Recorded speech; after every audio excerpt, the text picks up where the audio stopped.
The interesting thing about cold calling is that at one level it's dead, but I like to say cold calling is dead, long live cold calling. So still important to do. A much different process, I think, than say when the characters in Glengarry Glen Ross were cold calling to sell lots in Florida.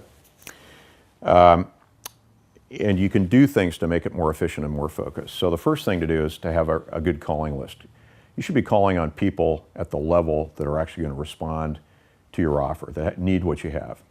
Everyone likes to say, I sell to the C-suite, but the chances of you getting a meeting off a cold call with a C-level individual are not very high. So unless you're selling McKinsey Consulting Services, you're probably not going to sell at that level.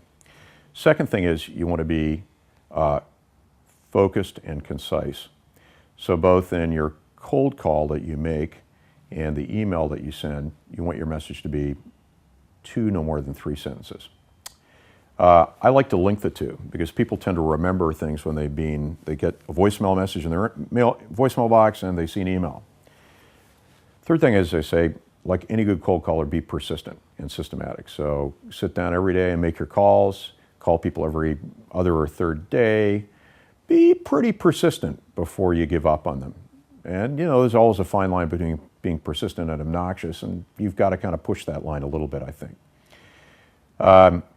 I love voicemail. Voicemail is a way of briefing an individual you're trying to get a hold of about what you're doing in a quick, short way that they may actually listen to some of. With voicemail, you want to be clear and concise, no more than a couple of sentences, and you want to leave your name and number and repeat those clearly and slowly in the event the guy actually does want to call you back or gal. I often, in that voicemail, will refer to the email I've sent to the person, so they've now got a link in their minds between the message and the email that's come into their inbox.